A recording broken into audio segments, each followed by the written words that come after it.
I was skiing lift service the other day, and we had pretty sustained winds with some very severe gusts. So a lot of the high chairs were on wind hold. Luckily, a friend that I bumped into had some skins that he loaned me out of his car, and he handed them to me. And when I got them, I said, "Wow, thank you very much. Don't want to look a gift horse in the mouth. But there's more wood pulp than glue on these babies."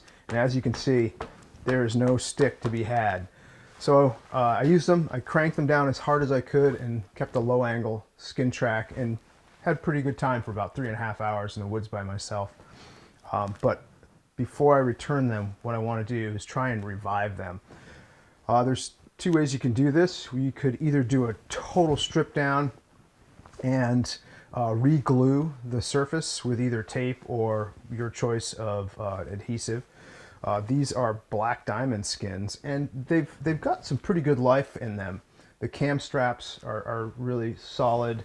The front rivets are everything's pretty solid on the skin. And actually, the glues are relatively smooth. It just looks like he kind of went through some grass and some hemlock boughs, and there's a whole lot of detritus stuck in this glue. And then on top of that, there's no stick. So what I'm thinking is I'm going to try and reheat these and see if I can bring that glue back up to the surface, kind of re-season it, and give it a little bit more life before we have to actually do a total strip down. And for that project, what you're going to need is just a basic waxing iron, something you can set on a low temperature. This one will go down to 80, and somewhere between 80 and 100 is probably what we're going to need. And then just a piece of parchment paper.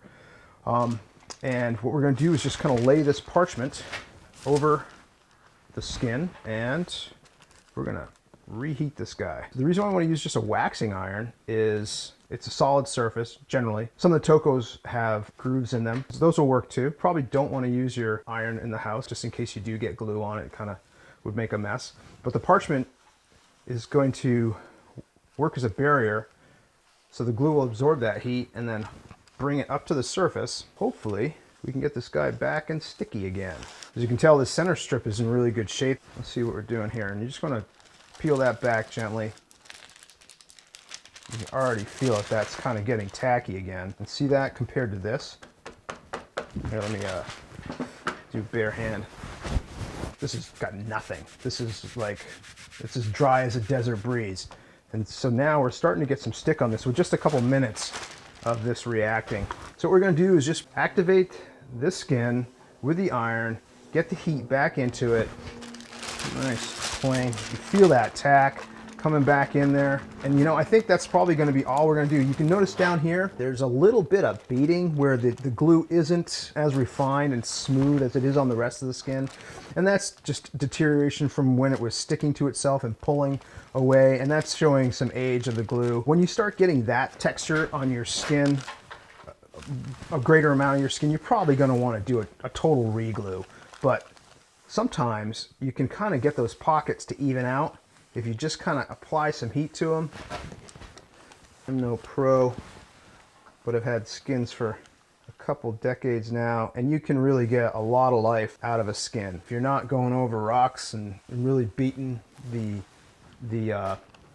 mohair or the nylon on your skin, you can really keep it for a long time. Even like when your rivets pop out, you can re-rivet your skins. Black Diamond does it. At old Pomokas that I used, they'd tear out every once in a while, and you can see where that kind of filled in. So if you just kind of keep at that, we can probably get that totally filled in. Let's talk about work surfaces while I'm doing this. If you have a flat surface to do this, that's great.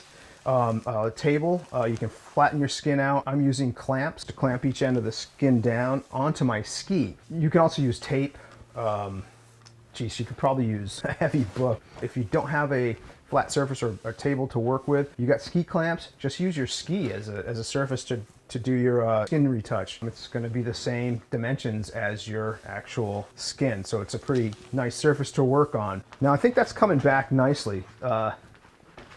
And what I'm going to do is kind of finish off on this skin, and I'll do the other mate to it, and we'll see what we get. Okay, so I'm just finishing up on this second skin here, and as you can see, my Little piece of parchment's starting to get a little used up, and that's just fine because we're almost to the end here. Some things to consider when you're doing this: let your skin cool down. Don't stick them together right away. You don't want that adhesive to stick to itself and do some beading. And as you can see, I'm getting even these little tabs on the side, so give them a chance to chill out and before you stick them together. And that's about it, really. I guess this guy's been cooling since I started doing the other mate to it. It feels pretty cold. The backside of the skin definitely feels cold. And however you like to fold your skin, I don't think we're going to need a skin saver or splitter or cheat sheet or whatever you want to call it, because there's just so much crap in these skins. They are actually pretty good. And plus, it's got the center. It's got the center divider for these really fat skins, which, you know, if you're touring all day, can be really troublesome. And that's reasonable. All right, so we'll give it a try. I'll hand them back to my friend and hey, say, just give these a work. And if it doesn't work, well, no worries. We just took a couple minutes to heat it up with an iron. We can do the full-on scrape down to the vulcanized rubber section and then a re-glue and really get these skins back to full performance. So thanks for watching.